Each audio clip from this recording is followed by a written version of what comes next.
Bom, boa noite a todo mundo novamente, né? Aqui vamos iniciar o segundo dia dos mini cursos de cosmologia da UERN, agora com a primeira aula da doutora Camila Novaes, né? Sobre a trajetória acadêmica dela. Ela é bacharel em física, com ênfase em astrofísica, pela Universidade Federal de Atibaia em 2008. Ela obteve mestrado em 2011 e doutorado em 2015 pelo INPE, e também foi pós-doc no Observatório Nacional, tendo inclusive atuado como professora visitante entre 2017 e 2018. Também tem um pós-doc pelo Instituto de Física da USP em 2019 e atualmente é pós-doutoranda no INPE, novamente, né, trabalhando cosmologia de 21 centímetros, radiação cósmica de fundo, e dentre outros tópicos. Então, passo a palavra a ela. Tá? Então, fica à vontade, Camila. Obrigada, Carlos.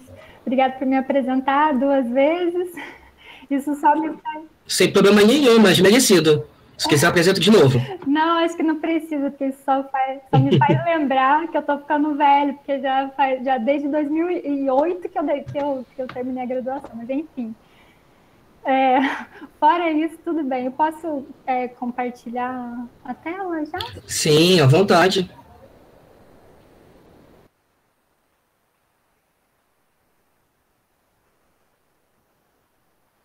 Só um segundo.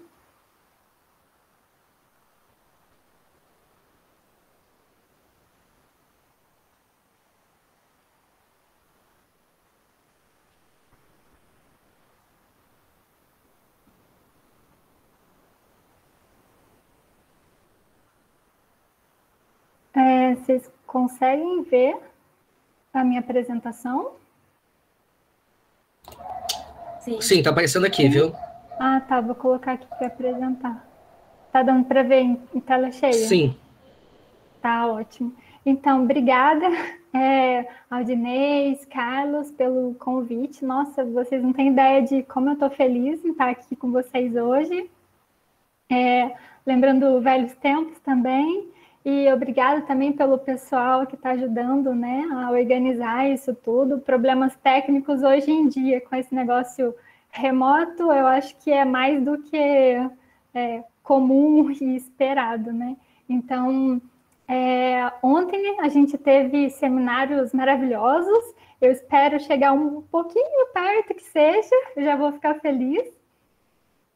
Eu vou falar um pouquinho sobre cosmologia em ondas de rádio, né, que é o título.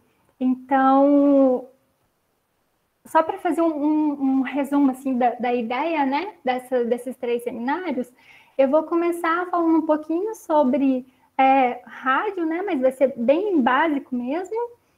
Vou falar como eu vou focar em radiação cósmica de fundo e oscilações acústicas de baryons, especialmente, né, medidas com 21 centímetros. Eu vou, então, falar um pouco sobre a história térmica do universo para explicar de onde é que vem esses observáveis, né? De onde que eles se originam. Até por aqui, assim, mais ou menos, vai estar mais ou menos na ordem do que eu vou falar hoje, mas essas 2 últimas partes aqui vai estar meio embolada, porque eu tentei organizar de uma forma mais... de uma forma diferente do que tá aqui. Mas então, primeiro, né, como a gente vai falar sobre observáveis no rádio, desculpa, isso no rádio, então eu vou mostrar primeiro aqui o espectro eletromagnético. Aí ontem o Rodrigo e a Gabriela estavam mostrando, né, esse espectro eletromagnético e mostrando que a parte em que a gente consegue observar, que é essa aqui da luz visível, acho que vocês conseguem ver, né, meu cursor, que está vermelhinho aqui. Se não conseguir, vocês me avisam, eu paro de apontar. Que é essa parte do visível, mas esse é só um pedacinho do espectro eletromagnético que a gente consegue usar. Então, a gente tem aqui essa parte da direita, a gente tem ultravioleta, raio-x, raios gama, em que a gente tem de mais alta energia, né? e aqui de mais baixa energia, que seria rádio e micro-ondas. Então, o que a gente vai conversar nesses três seminários vai ficar basicamente nessa região aqui do espectro, entre rádio e micro-ondas. Vocês vão perceber que eu gosto de contar um pouco de história também. Então, eu vou começar já contando a história de como que surgiu a radioastronomia. Então, essa foto é do Karl Jansky. Ele é o que as pessoas chamam de o pai da radioastronomia. E aí, o que eu vou contar para vocês explica por que ele é o pai da radioastronomia. Por volta, né, de 1930, 32, ele estava trabalhando no Bell Telephone Laboratórios Bell, né? Lembrem desse nome, porque vai ter uma outra história também relacionada com esse Bell Labs. Então, ele estava trabalhando, e a ideia dele, o objetivo do trabalho dele na época, era conseguir estudar ruídos que atrapalhavam as comunicações em rádio na época. Então, ele estava trabalhando lá numa faixa de frequência de 2 a 20 MHz. Então, ele construiu esse radiotelescópio, que ele não sabia ainda que seria um radiotelescópio. Ele construiu essa antena e ele começou a usar essa antena para estudar essas fontes, né? Ele encontrou basicamente 3 fontes de radiação.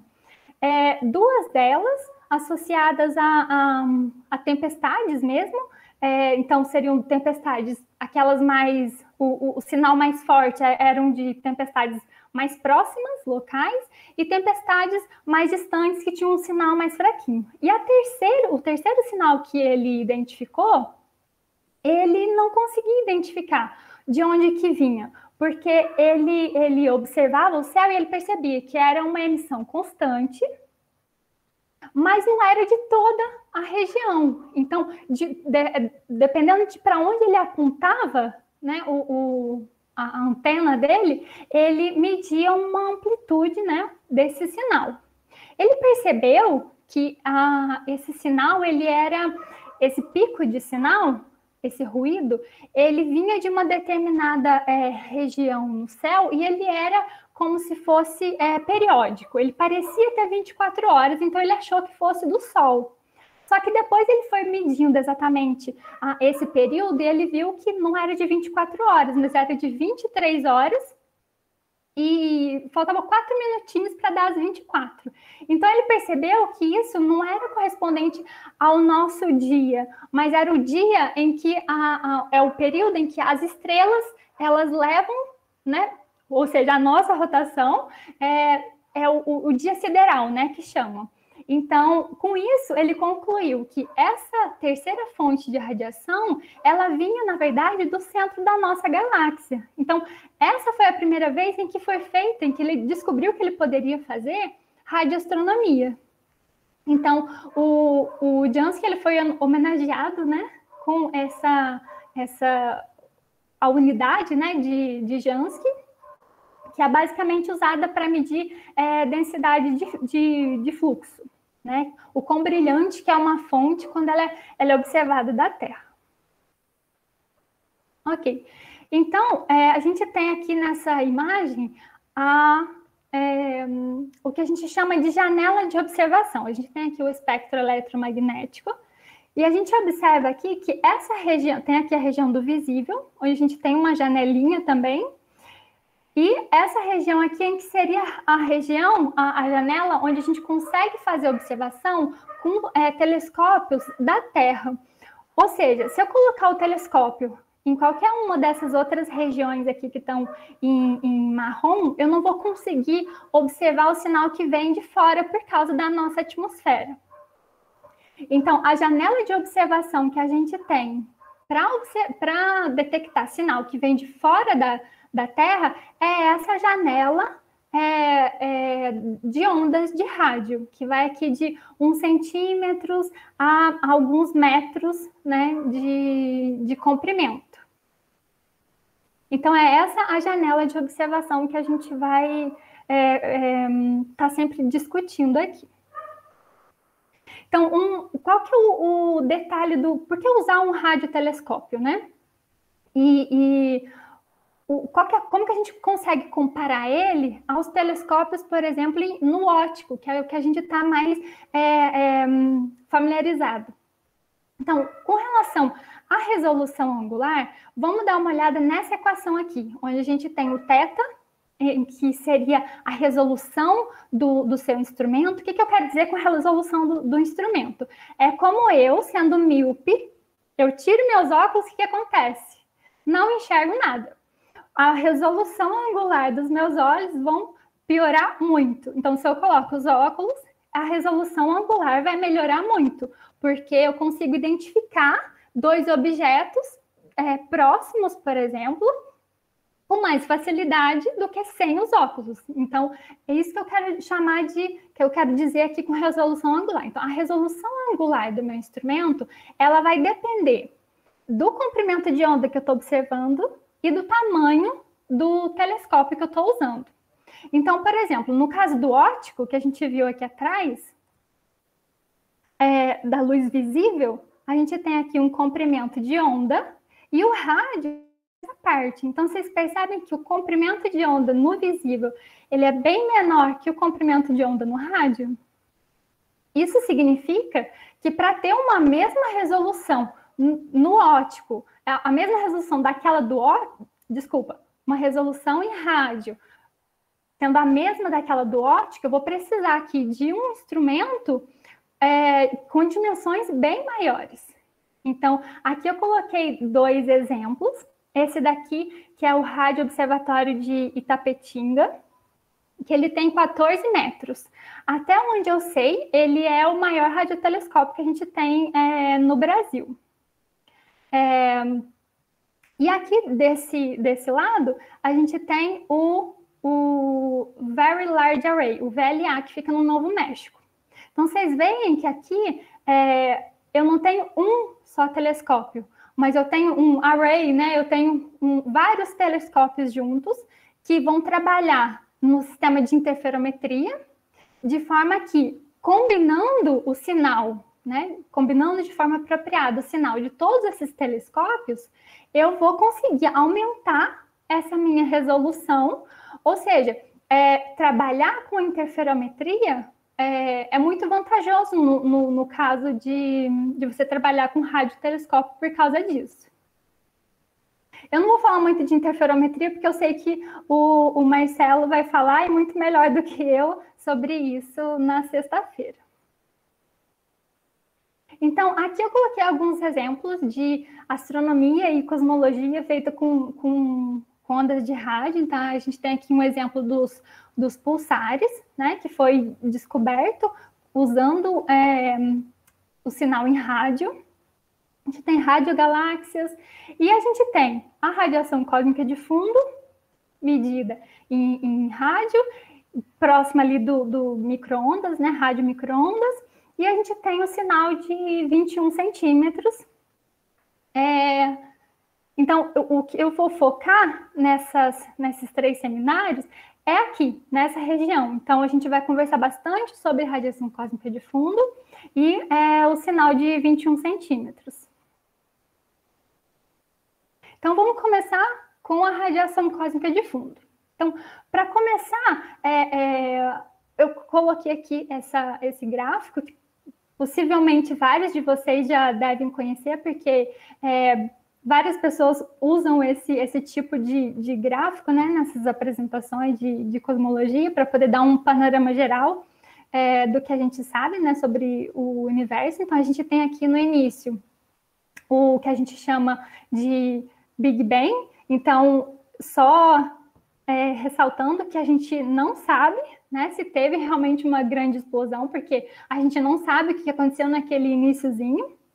Então, basicamente, o que a gente sabe é que o universo, ele se origina num estado, numa posição, em um estado muito quente, uma densidade muito, muito elevada, e você tem, então, o início aqui de uma expansão acelerada do universo, que é o que a gente chama de inflação, e em seguida você tem aqui a liberação dos fótons da radiação cósmica de fundo.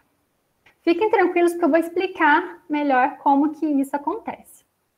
Então, a gente tem, então, a evolução aqui, a inflação, ela é a responsável por dar origem às flutuações de densidade, né, que posteriormente se transformariam, né, permitiriam a formação das estruturas e de tudo que a gente vê hoje aqui com os nossos telescópios. Então, o que a gente vai focar agora é nesse pedacinho aqui que antecede a liberação da radiação cósmica de fundo. Então, igual eu comentei, aqui eu quero só que vocês reparem na escala de tempo e na escala de temperatura. Então, a gente tem ali aquele momento que a gente chama de Big Bang, né? Que você tem, que você não sabe o que aconteceu em um instante de tempo abaixo de 10 a menos 44 segundos, só a partir desse instante. E olha só a amplitude da temperatura nesse momento. Então, o universo, a partir desse momento, ele começa a se expandir e a se resfriar. Então, com o final da época da inflação, a gente tem essa temperatura, então ele baixa de 10 a 32 para 10 a 24, enquanto isso o universo ele aumenta de tamanho em 10 a 26 vezes. Depois, ali entre 0,01 segundo e 3 minutos, com uma temperatura agora bem mais baixa, o fato dessa temperatura estar mais baixa permite que ocorra o que a gente chama de nucleossíntese primordial, né? Que é quando você tem a formação de elementos leves, que seria essencialmente, né, principalmente, o hidrogênio e o hélio, e em menor quantidade, esses outros 3 elementos aqui, o deutério, o hélio 3 e o lítio 7.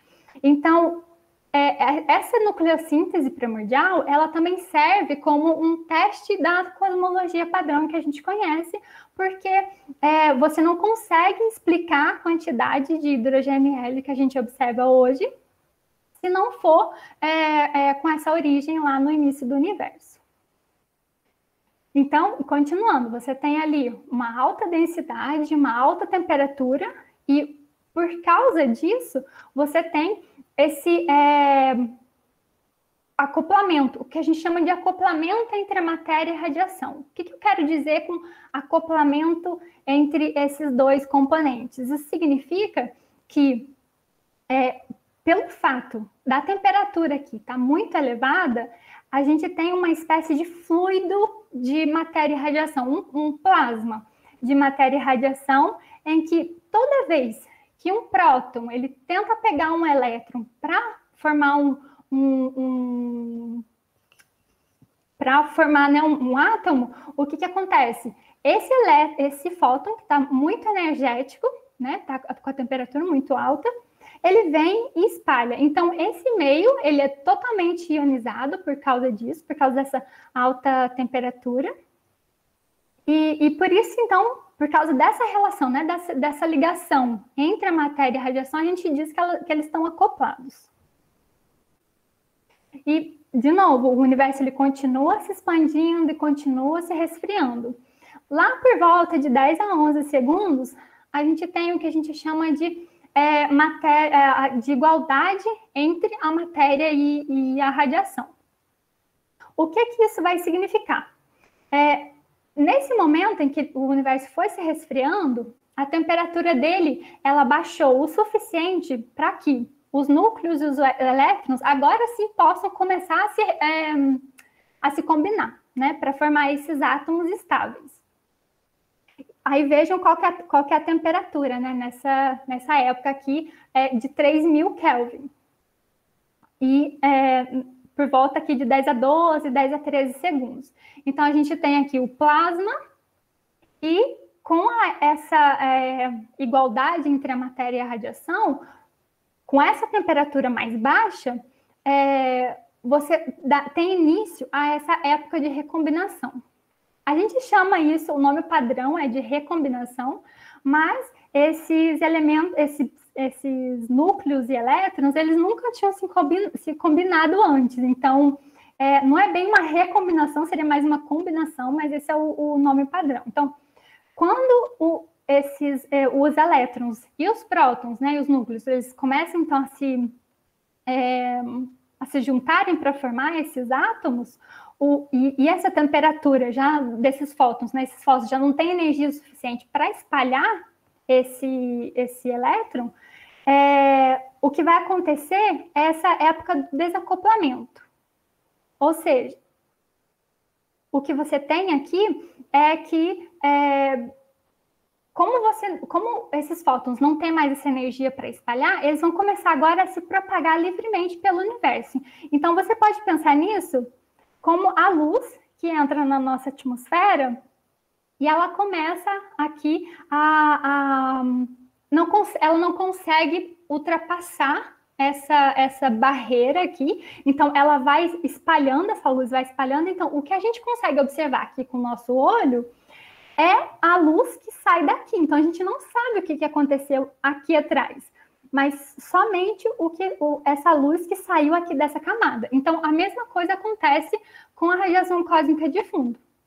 Então, com esse momento em que você não tem mais esse acoplamento entre a matéria e a radiação, esses fótons estão livres, então, para se propagar, e a gente observa ele aqui hoje com os nossos instrumentos, né? Então, e a temperatura com que a gente observa esse sinal, a temperatura média, né, é de 2,7 Kelvin. Então, vocês lembram que eu comentei ali atrás que a gente tem esse acoplamento entre a matéria e a radiação? Uma consequência disso é que muita informação vai ficar impressa do universo primordial, ele vai ficar impressa nos dois observáveis, tanto na radiação cósmica de fundo, quanto na distribuição de matéria que a gente observa no universo hoje. Justamente por causa dessa ligação, né, desse acoplamento dos dois componentes lá no início do universo. Tá, então a gente vai focar agora na radiação cósmica de fundo. Então, nos próximos 2 seminários, eu vou falar um pouco mais da outra parte, que é quando a gente vai focar mais nas oscilações acústicas de Barrios. Então, esse daqui é um que a gente chama de mapa da radiação cósmica de fundo, que é a radiação eletromagnética mais antiga que a gente consegue observar. Então, ela é como se ela fosse uma foto do universo quando ele era bem jovem, quando ele tinha somente 380 mil anos de vida.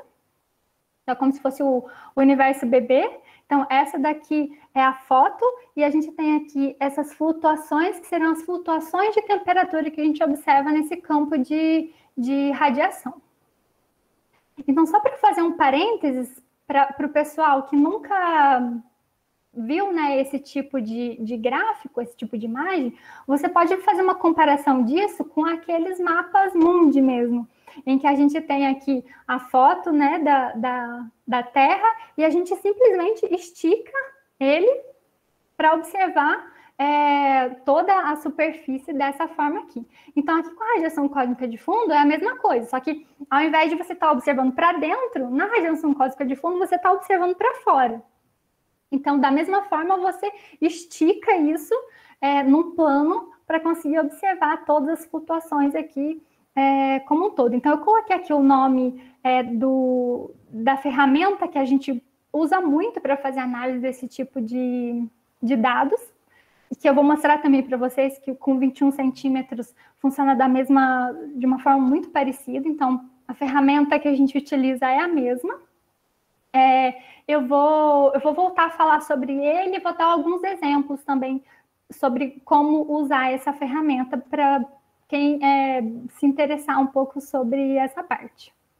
Então, só continuando esse meu parênteses muito rapidamente, esse RealPix, que a gente chama, aqui o nome dele em inglês, ele permite que a gente faça uma espécie de pixelização dos nossos dados. Então, por exemplo, no caso da radiação cósmica de fundo, que é no caso desses satélites que permitem que a gente faça uma observação em céu inteiro, a gente pode usar esse esquema de pixelização, como se fossem essas fotos que a gente tira e que tem lá os pixels, em que cada pixel tem uma cor. Aqui funciona de uma forma muito parecida. Então, você vai ter pixels de isolatitude, então isso facilita a implementação, né, dessa ferramenta. Você tem esses pixels de isolatitude e você tem aqui, cada pixel vai receber, então, uma informação sobre a temperatura da radiação cósmica de fundo ou sobre qualquer observável que você consiga fazer essa projeção numa esfera. Então, essa é a ideia. Aqui eu coloquei alguns números, porque é só por exemplo, esse primeiro aqui, a gente usa esse parâmetro que a gente chama de NSIDE. Então, quanto maior o NSIDE, maior a quantidade de pixels que eu vou usar para mostrar os meus dados, né, para apresentar os meus dados.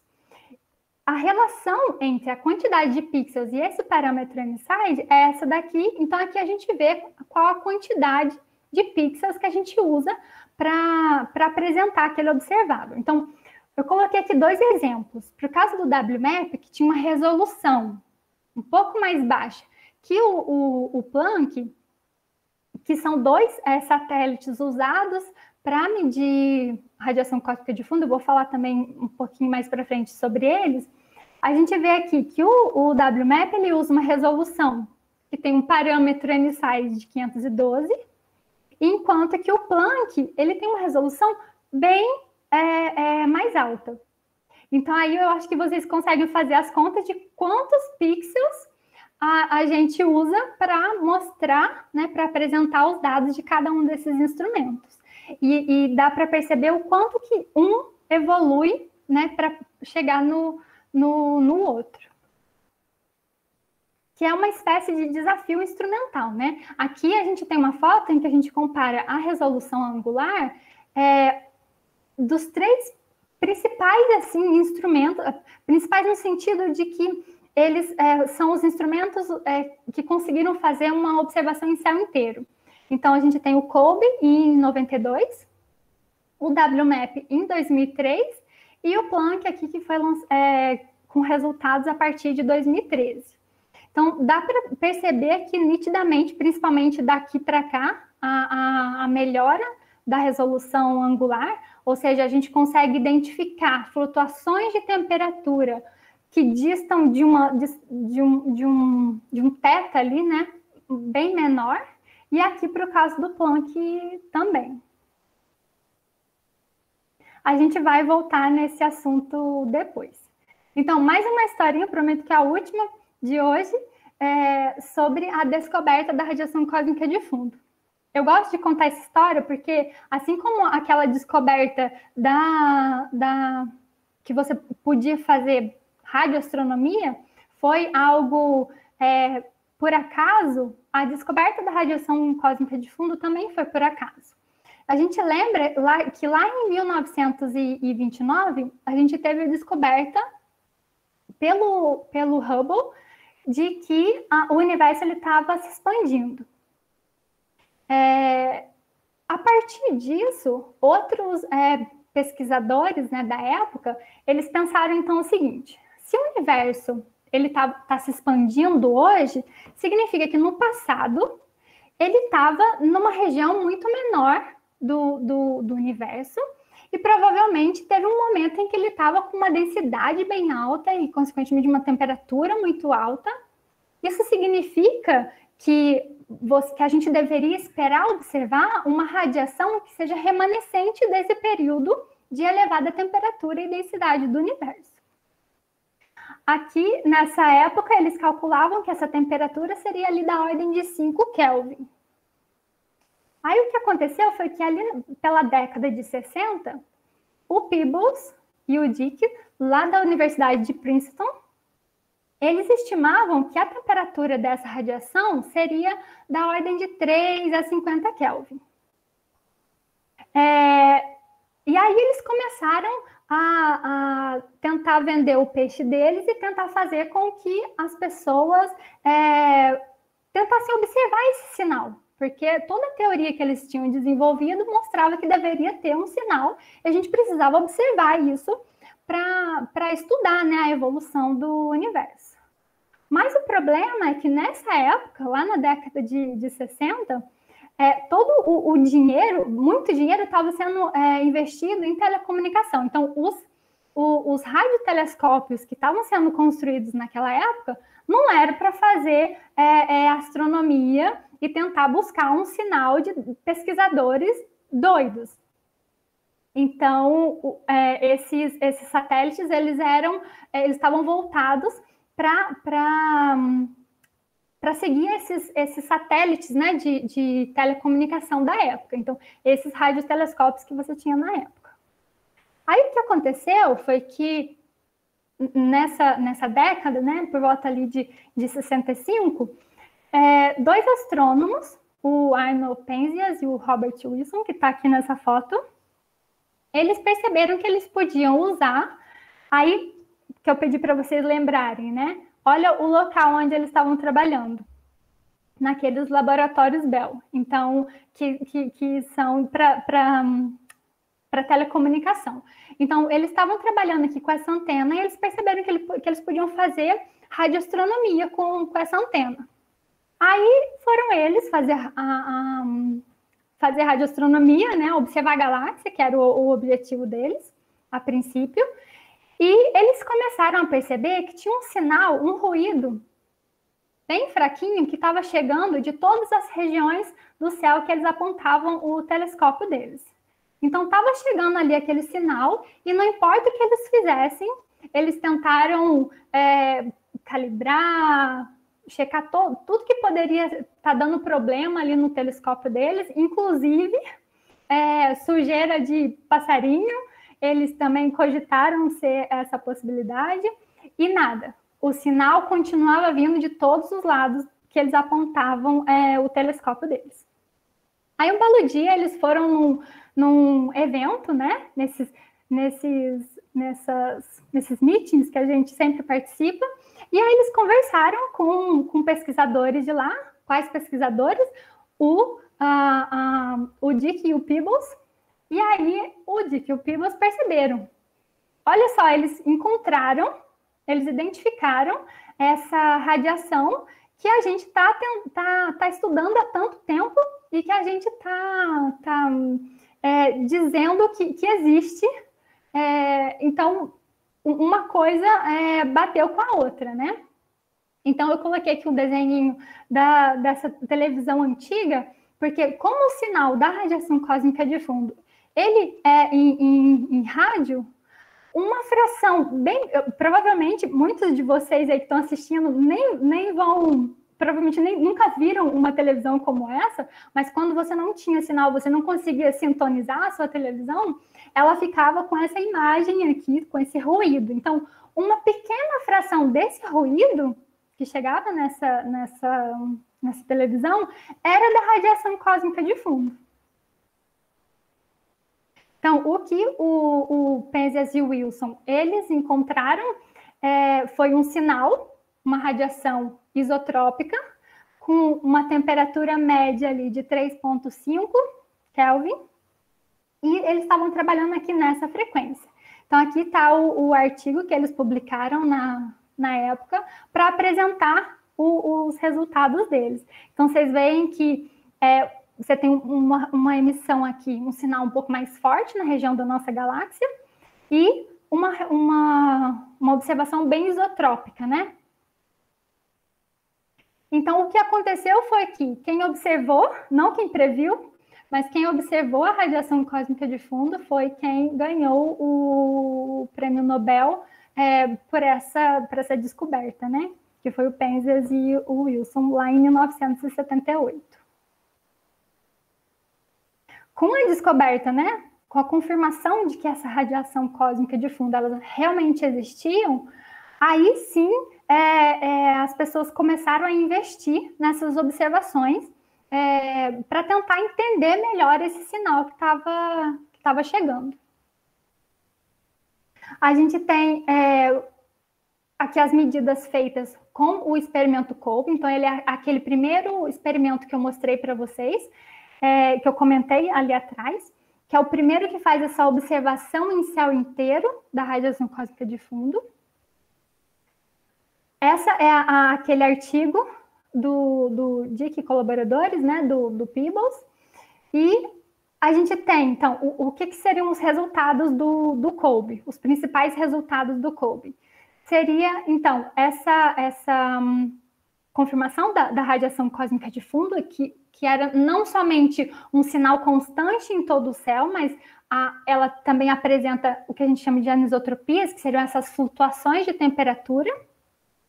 E eles perceberam também que um outro resultado muito, muito importante foi que eles perceberam que essa radiação cósmica de fundo, ela apresenta um espectro de corpo negro, com uma temperatura média de 2,725 Kelvin.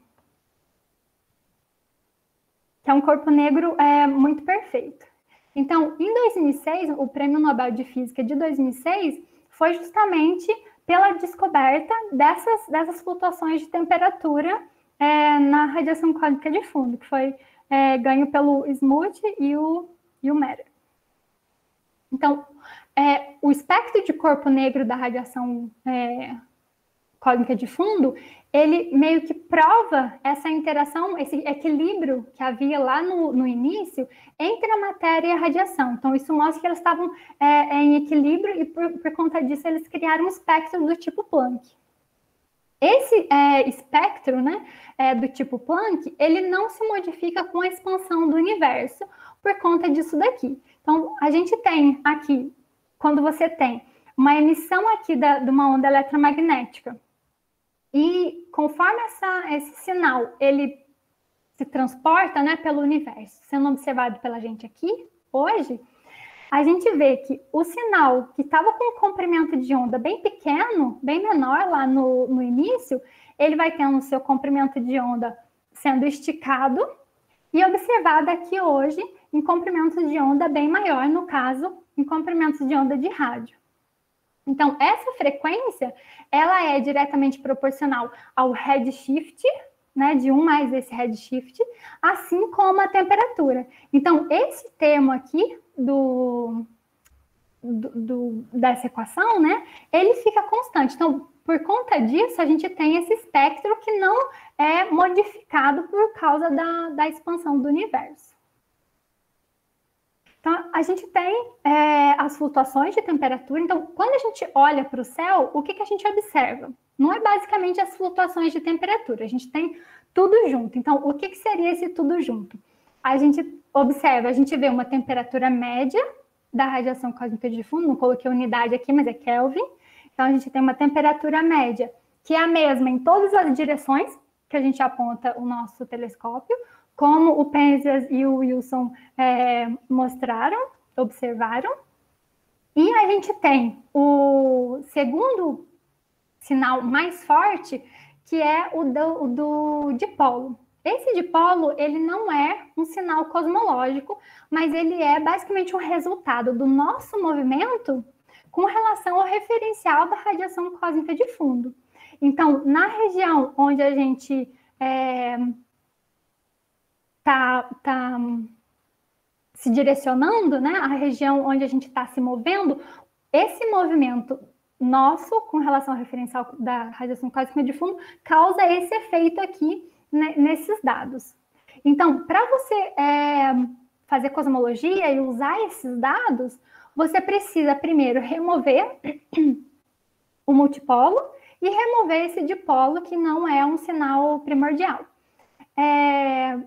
E outro detalhe é que o dipolo primordial, a gente não consegue observar ele justamente pelo fato desse dipolo, por causa, né, do nosso movimento, ele ser tão alto, a gente não consegue identificar o que é dipolo do nosso movimento e o que é o dipolo primordial da radiação cósmica de fundo. Então, removendo esses dois sinais, a gente fica com as flutuações de temperatura, e a gente tem aqui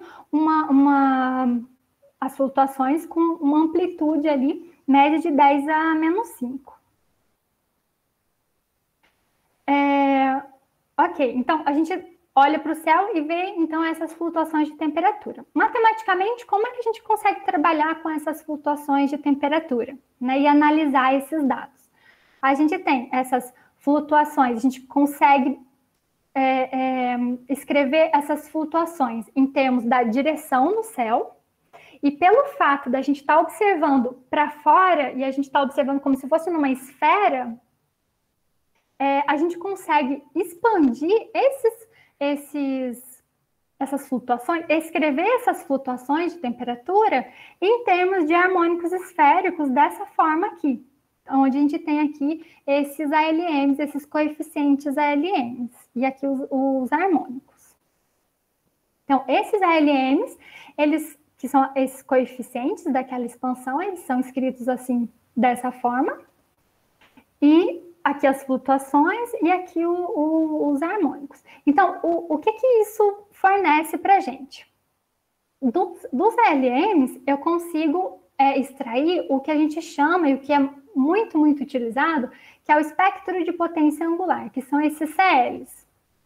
Então, esses CLs são basicamente uma espécie de variância desses coeficientes ALMs, que é o que a gente está vendo o plot deles aqui. Então, quem não está familiarizado com esse tipo de plot, basicamente o que a gente tem é esse L, que são os multipolos, que são inversamente proporcionais à escala angular das flutuações de temperatura. Então, quanto maior o L, menor a escala angular que eu estou trabalhando, e quanto menor o L, maior a escala angular que eu estou trabalhando. Então, eu gosto de usar essa figura porque eu acho que ela é didática, dá para a gente visualizar o que é esse espectro de potência. Então, aqui nessa região inicial do espectro de potência, onde a gente tem pequenos L's, essa região aqui, ela está associada àquelas regiões maiores no céu, são aquelas regiões de escalas angulares maiores. E conforme eu vou aumentando o L, eu vou tratando de escalas angulares cada vez menores e assim por diante. Então, aqui eu tenho um exemplo dessa expansão, né, em harmônicos esféricos. A gente tem aqui o mapa completo das flutuações de temperatura, e aqui seriam os mapas, ou seja, seria uma projeção somente dos ALMs com L igual a 2. Então, seriam de todos os A2M são projetados aqui, os A3M projetados aqui, e assim por diante. Então, quanto maior o L, vocês percebem que a gente observa aqui escalas angulares cada vez menores. Então, o que acontece é que esse espectro de potência, ele vai basicamente me fornecer uma amplitude de acordo com o próprio nome, né, que seria a potência nessas escalas angulares. Então, eu tenho aqui os CLs, mais uma vez, mostrando que é uma espécie de variância dos coeficientes ALMs, e aqui essas figurinhas que aparecem aqui em cima é para relacionar, então, justamente a escala angular com os multipolos. Então, vocês percebem que aqui no início a gente tem uma comparação de como seria, ou seja, você tem um espectro de potência aqui da radiação, característico da radiação cósmica de fundo, e aqui nessa outra parte, comparando, você tem só uma retinha. O que significa essa retinha? Significa que quando você constrói esse espectro de potência para a radiação cósmica de fundo, cada um desses picos, cada pequena característica desse espectro de potência, ele tem um significado e ele fornece informações cosmológicas para a gente. Então, isso significa que as flutuações de temperatura da radiação cósmica de fundo não são simplesmente flutuações aleatórias. Se elas fossem flutuações aleatórias, quando a gente construísse esse espectro de potência, a gente não teria essas diferentes potências em cada escala, a gente teria basicamente essas retinhas. Então, sendo a radiação cósmica de fundo como ela e trazendo toda essa informação lá do universo primordial, o espectro dela é um espectro muito característico e usado para fazer cosmologia. Então, só fazendo um parênteses aqui, a gente tem essa região, vocês percebem que tem uma região de erro, que a gente chama de variância cósmica.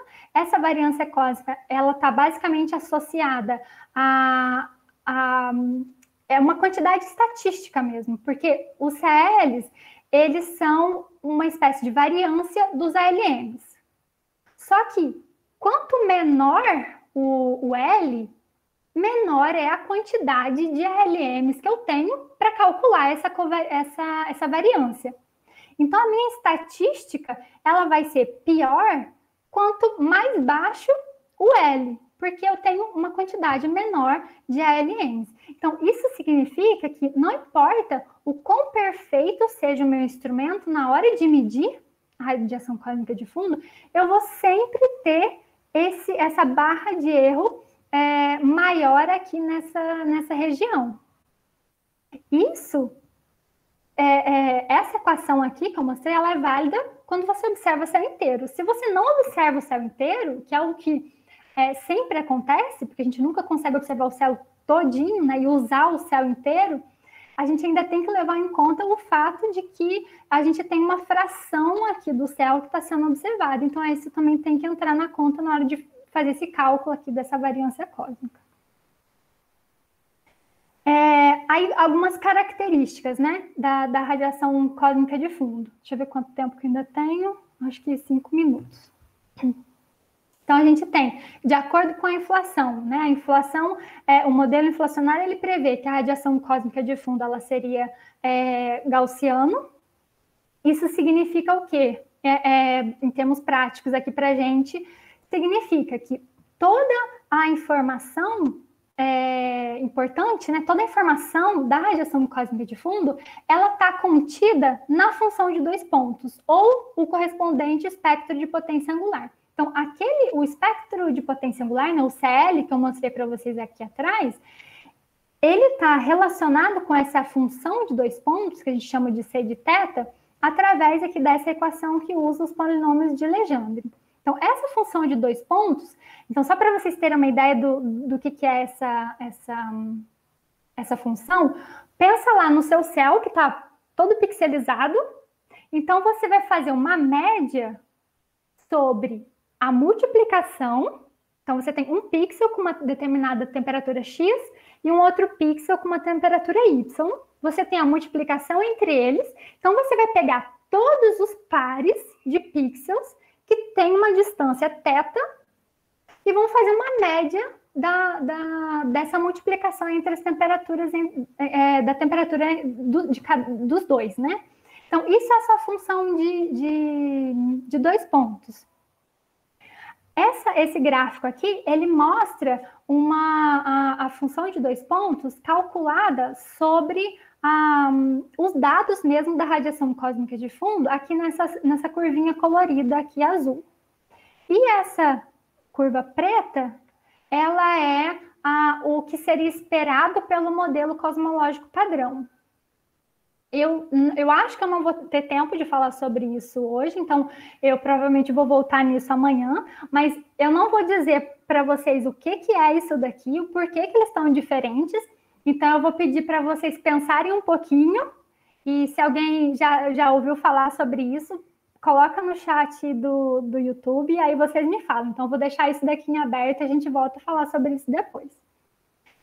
E aí a outra característica é essa isotropia estatística. Então, a gente falou ali atrás sobre qualquer direção que a gente observa a radiação cósmica de fundo, ela é muito perfeitamente isotrópica. Ou seja, se eu aponto para uma região, eu tenho um padrão ali de flutuações de temperatura, e se eu aponto para uma outra direção, eu tenho esse mesmo padrão de flutuações de temperatura. Isso significa que eu posso escrever o meu espectro de potência angular sem precisar me preocupar com o M. Ou seja, eu posso escrever ele dessa forma aqui, né? Me preocupando só com os multipolos, só com o L. Porque o M é de onde vem a informação de direção. Ok, então, como que a gente faz cosmologia com a radiação cósmica de fundo? Lembra que eu falei que essa aparência aqui do espectro de potência angular da radiação cósmica de fundo, ele tem um motivo para ser assim? Eu vou mostrar isso para vocês também. E, por exemplo, aqui nesse gráfico, a gente tem os últimos resultados do Planck. Então, esses pontinhos são os dados observados, né, pelo Planck, e a curva azul, ela é o melhor ajuste do modelo cosmológico padrão aos dados do Planck. Então, após o Planck, a gente tem essas estimativas aqui sobre os componentes do universo, da matéria escura, da matéria ordinária, que é a matéria bariônica, né? E a energia escura, que a gente conversou bastante também ontem com os outros seminários. Então, só para mostrar a relação entre esses picos, né, entre esse formato do espectro de potência da radiação cósmica de fundo e a dependência dele com essas quantidades cosmológicas, a gente vê aqui o que acontece quando a gente varia a densidade total, né, que está associada à curvatura. Então, se a gente aumenta essa densidade total, a gente traz os picos mais para trás, né? Então, a gente vem aqui do roxinho até o verde. Então, a posição do pico aqui, principalmente desse primeiro pico, ele está diretamente associado com a curvatura do universo. A gente vê aqui também que as posições, né, dos picos também fornecem informação para a gente sobre a energia escura. Então, quanto maior o meu ômega lambda, mais para a esquerda esses picos andam. Então, aqui um exemplo, né? Se a gente tivesse um universo, no caso de a gente ter um universo plano, a gente teria essas flutuações dessa forma. No caso de um universo aberto, vocês percebem que a gente tem flutuações que são um pouco menores. E para um universo fechado, você tem, então, essa aparência aqui para essas flutuações de densidade. Então, como eu disse ali atrás, que está diretamente associado com a posição do primeiro pico ali do espectro de potência. Com relação à quantidade de baryons, a gente vê aqui que o que conta não é a posição dos picos, mas a amplitude dos picos. Então, quanto maior a quantidade de baryons, mais altos vão ser esse primeiro pico, né? Porque aqui no próximo é invertido. E aqui no caso da matéria total, quanto maior a matéria total, mais baixinho aqui vai ser esse pico. Então, por aqui, por esses gráficos, já dá para perceber que a gente tem aquilo que a gente chama de degenerescência. Você mexe um pouquinho em um, acaba precisando mexer um pouquinho no outro também, porque eles causam efeitos diferentes no espectro de potência angular.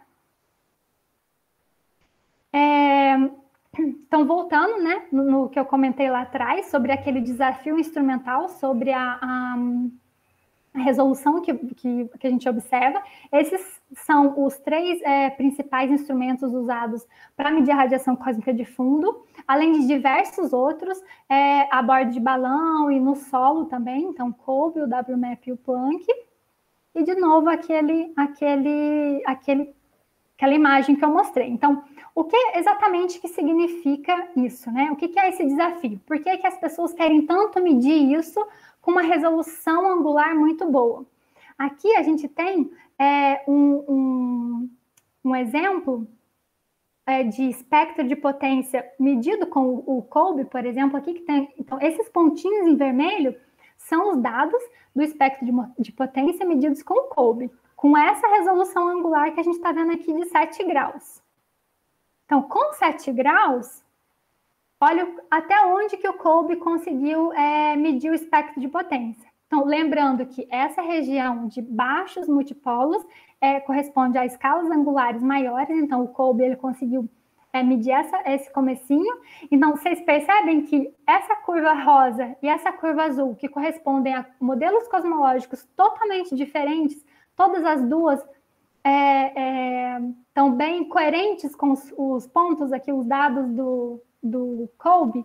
Ou seja, para você conseguir fazer uma cosmologia de precisão, você precisa medir essas flutuações e conseguir medir todos esses picos da melhor forma possível. Então, aqui, para o caso do WMAP, que são os últimos resultados também, de 9 anos do WMAP, a gente vê que ele já consegue medir bem até lá perto de multipolo 1000. E aqui, por último, com os dados do telescópio do Planck, né?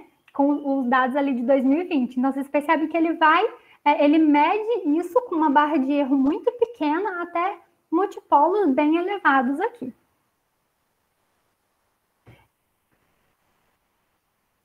Tá. Deixa eu só ver. Tá. Então, a gente tem aqui antes do Planck e depois do Planck, significa com os últimos resultados aqui do WMAP e aqui depois com o Planck. Então, aqui dá para a gente perceber o que acontece. Essas quantidades, né, dessas componentes, elas variam um pouquinho. Então, aqui são os últimos resultados do Planck. E aqui, que eu não vou entrar na discussão, porque a gente já conversou sobre isso ontem também, com pessoas que entendem, e a gente percebe aqui a diferença entre o H0, que foi medido pelo Planck, pelo WMAP, que era ali perto de 70, e que com o Planck ele teve aí esse valor diminuído. Eu acho que eu já estou passando já do tempo, então acho que aqui é um bom momento. Eu ia comentar sobre as anomalias da radiação cósmica de fundo e voltar, né, naquele gráfico que eu tinha, que eu mostrei lá atrás, e eu pedi para vocês pensarem em por que aquelas duas curvas estavam diferentes. Elas estavam diferentes e elas estão associadas com esses efeitos aqui. Então, quem quiser comentar isso, a gente volta nesse assunto amanhã. Acho que é isso. Muito obrigada pela paciência.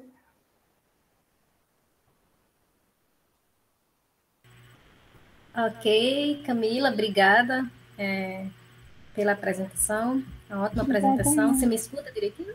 Escuto sim. Pronto, deixa eu ver se tem perguntas. Não estou vendo perguntas aqui no YouTube, então quando os alunos não fazem perguntas, o professor tem direito de fazer a pergunta. Então, Camila, já que não perguntaram, bom, só uma... Eu paro de compartilhar ou deixa aqui? Não, pode parar. Pode parar.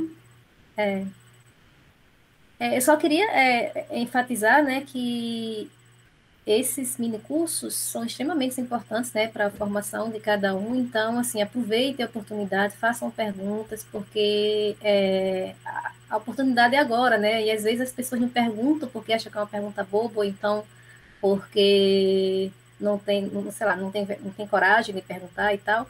Então, às vezes, para começar, não existem perguntas bobas, né? E às vezes a sua dúvida é a dúvida do vizinho também, então você não está ajudando só você, como também o próximo. Então aproveite e façam qualquer tipo de pergunta, sinta-se à vontade para fazer. E aqui, se a gente puder responder, essa é a ideia, né? Tirar dúvidas de quem está com dúvidas. Sim. E só um comentário, realmente não existe pergunta boba, muito pelo contrário. E também tem o fato de que, às vezes, a pessoa que está apresentando apresenta de uma forma que não tenha ficado muito claro, que às vezes para uma pessoa fica mais claro, para outra não. Então, é muito importante a gente perguntar mesmo, seja lá o que for. Isso. Deixa eu só dar uma olhadinha, mas eu não vi nenhuma pergunta. Aqui, Carlos, se você puder também olhar, não estou vendo nenhuma pergunta aqui no YouTube.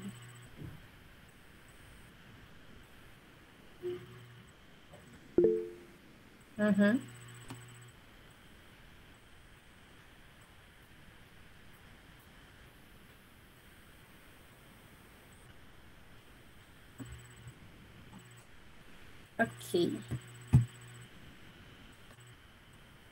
Bom, Camila, então... Tem umas perguntas no chat do YouTube.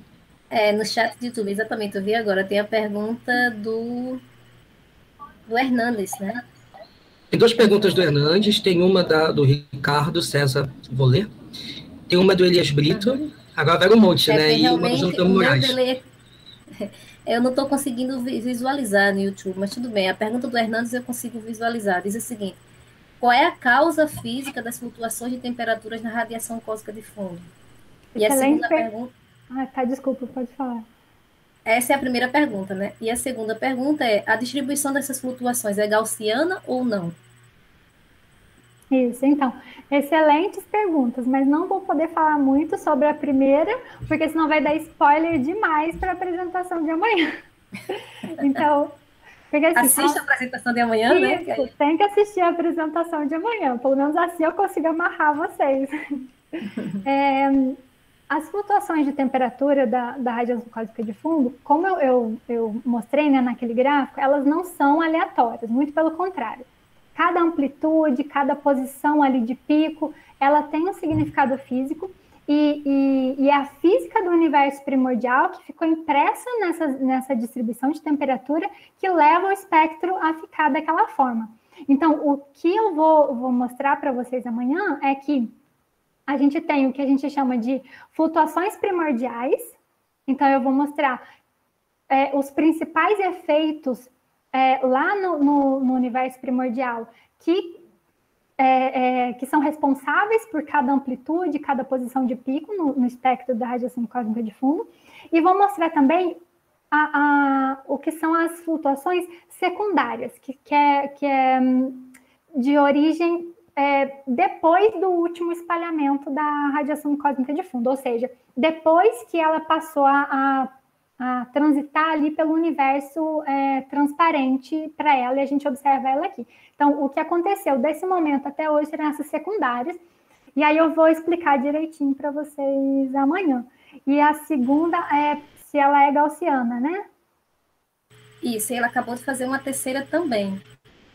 A terceira pergunta é se os dados do Planck não apresentam nenhuma evidência de um possível desvio gaussiano. Uhum. É uma pergunta. Certo. Então, ela é consistente com gaussiana. Por que consistente com gaussiana? Porque, então eu vou responder as duas ao mesmo tempo. Se a gente pegar, eu posso trazer um plot, uma figura, né, um gráfico amanhã que mostra isso. Se existe algum grau de não gaussianidade na radiação cósmica de fundo, ele é pequeno o suficiente para caber dentro da barra de erro das nossas observações. Então, o próprio Planck, ele fez diversas análises nessa distribuição de temperatura da radiação cósmica de fundo, e de acordo com os resultados deles, eles obtêm, que é aquele parâmetro FNL, que eu não sei se vocês sabem o que é, mas é basicamente uma forma de quantificar a não gaussianidade. Então, esse parâmetro FNL, dessa não linearidade, não gaussianidade, ele é pequeno e a barra de erro dele engloba o zero.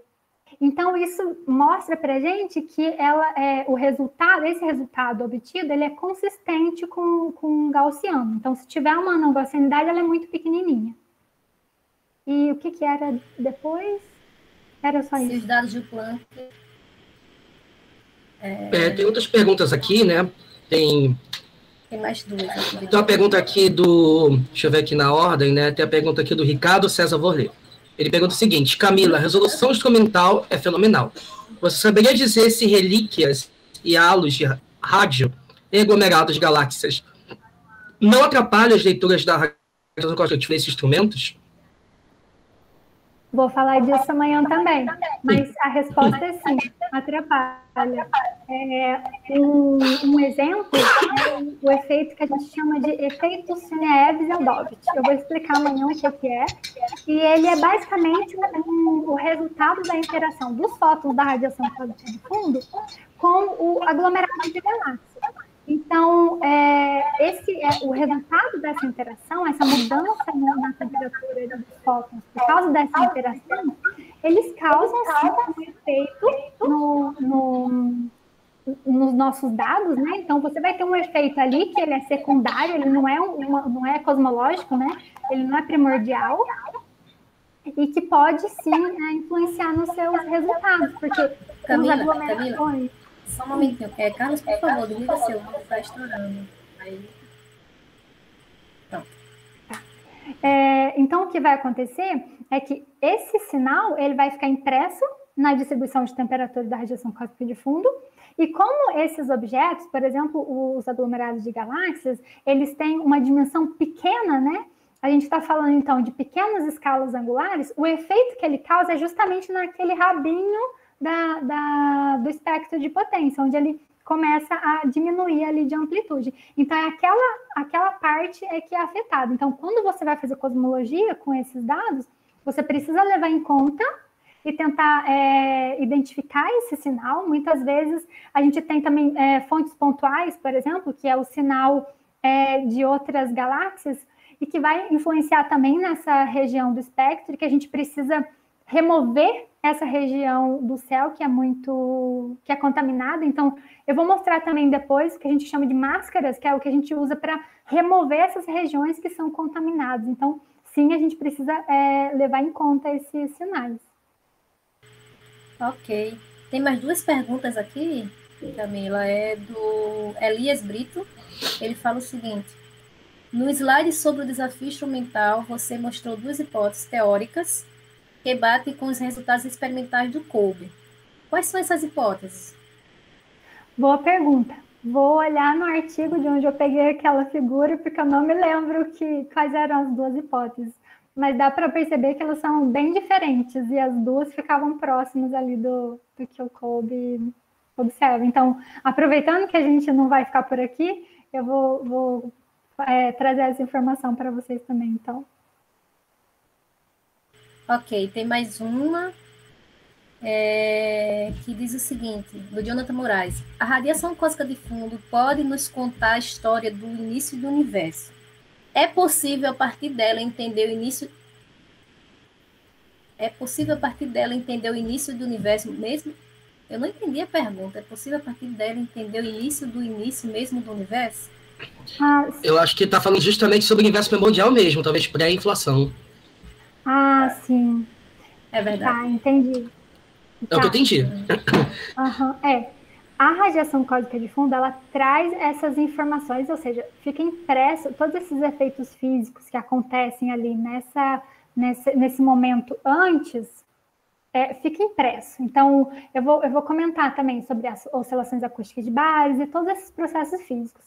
Mas antes disso, acho que inclusive a Gabriela comentou um pouquinho sobre isso, que ela mostrou um gráfico sobre a evolução do universo, onde ela mostrava duas regiões ali que são mais difíceis de você obter essas informações, que é justamente aquela parte próxima ali no entorno da inflação, porque a radiação cósmica de fundo ela vai trazer informações desses efeitos que acontecem logo antes dela ser liberada, e ali daquele Dark Ages, né, que a gente também não tem luz para conseguir observar essa região. Então, a resposta seria, ela traz informação do universo primordial, mas não tão primordial assim. Por isso também que as pessoas querem muito observar essas ondas gravitacionais primordiais, por exemplo, que aí sim você teria algum tipo de evidência para inflação e esse tipo de coisa. Ok, tem mais algumas perguntas. Da Hanna Gabriele, ela faz uma pergunta que ela diz o seguinte: como supomos que o universo é homogêneo se estudamos as anisotropias? Pois é. Inclusive, colaboradores meus não gostam de usar essa palavra anisotropia, porque dá justamente a impressão de que você tem, que não é isotrópico. Mas, assim, quando a gente fala dessas anisotropias, é igual quando a gente fala de homogeneidade, isotropia lá na estrutura em grande escala. E aí o Carlos, ele pode me corrigir, porque ele é expert nesse assunto. Então, você fala de homogeneidade... Quando você fala de homogeneidade e isotropia, você está falando disso a partir de uma certa escala, né? De uma certa escala de tamanho. Então, quando você observa a coisa como um todo, né? A estrutura em grande escala como um todo, você tem essa isotropia e essa homogeneidade. Quer dizer, isso é um princípio, né? Você assume isso que até onde a gente sabe, isso continua funcionando. Agora, na radiação cósmica de fundo, a ideia é a mesma. Você tem essa isotropia e essas flutuações, né? Então, não vamos chamar isso de anisotropia para não dar essa ideia errada, mas você tem essas flutuações de temperatura pequenas, mas para qualquer lado que você aponte o seu telescópio, você vai ver esse mesmo padrão de flutuação de temperatura. Então, por isso que a radiação cósmica de fundo é um exemplo muito bom da isotropia estatística. Ok. Só uma observação, né? Assim, só acrescentando o que você falou, né? Tipo, o que muita gente fala, né? Você vê até mesmo muitos livros de cosmologia falando que essa uniformidade, né, das flutuações de temperatura da CMB é uma prova do universo estatisticamente homogêneo isotrópico, conforme prediz o princípio cosmológico. Se você pensar bem, a CMB ela é só uma superfície de espalhamento. Então, ela é 2D na prática, né? Ela é 2D. Você meio que tem uma informação de certo modo 3D, que é o fóton se propagando lá da superfície, quando o universo tinha lá em Redshift 1100 até hoje, né? Que nem aí acabam tendo esses efeitos secundários, né? Que você falou do caso do efeito Zeldovich, né? É um deles. Mas assim, tipo, de fato, a CMB ela só consegue, talvez no máximo, mostrar isotropia. Você precisa de um outro tipo de informação complementar, talvez assim, via efeitos Zeldovich, justamente, ou talvez de outros observáveis, para então você mostrar homogeneidade. Porque homogeneidade seria, seria o fato de a gente não ter posições privilegiadas no universo. Né? Daqui a gente consegue somente isotropia. Né? Só olhar para o céu, ver todas as direções iguais e a isotropia. Homogeneidade tem a ver com posições. E aí tem esse lance todo de lembrar que, na verdade, a CMB é só em 2D na prática, é uma informação em 2D. Sim. Sim. Muito bem colocado. Obrigada pelo comentário. E aí eu queria aproveitar e fazer um comentário em cima, né? Que é um negócio que eu vou comentar amanhã. E aí, vocês lembram do gráfico, né? Que eu mostrei, que a gente tem a curva da função de correlação, e a gente vê a função de correlação dos dados, que está bem diferente do esperado lá pelo modelo lambda CDM. Então, não sei se alguém chegou a comentar alguma coisa sobre isso no chat, se comentou, vocês me falam, mas isso está justamente relacionado com essas anomalias, né? Ou seja, que seria efeitos que aparecem na radiação cósmica de fundo e que destoam dessa isotropia que a gente observa. Então, seriam essas anisotropias, essas violações, né, de isotropia em grandes escalas. E aí eu volto... E é uma pergunta, Camila, que o rapaz no chat, ele falou exatamente isso, sobre as anisotropias em larga escala. Existe alguma indicação? Existe alguma? Indicação? Indicação no sentido de que elas... Que as anisotropias existem. Ah, sim. Então, tudo depende do ponto de vista e do quão rigoroso você é. Essas anisotropias, a significância estatística delas, elas acabam ficando muito dependentes da forma como você analisa os dados da radiação cósmica de fundo. Isso também vou mostrar amanhã, estou dando um monte de spoiler. Mas, dependendo da ferramenta estatística que você usa, elas são mais ou menos significativas, né? Ou seja, quando você fala lá que detectou um sinal com tantos sigmas, então, as anomalias, elas estão ali, então a significância estatística dela ela vai variar, vai depender um pouco, mas elas estão ali, a gente observa elas e a gente ainda não sabe o porquê que isso acontece.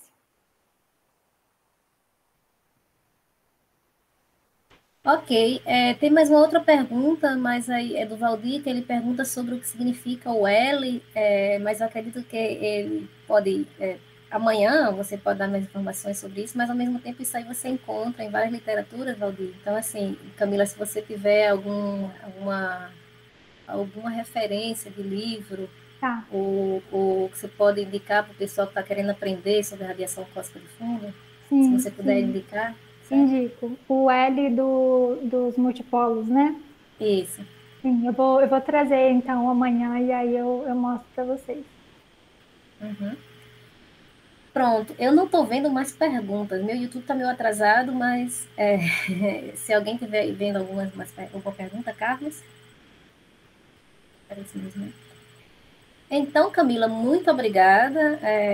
Obrigada pela sua primeira aula. Espero que o pessoal aproveite essa semana para entender a parte física, entender o que significa a radiação no universo, a radiação cósmica de fundo, né? E é isso. Então, obrigada mais uma vez.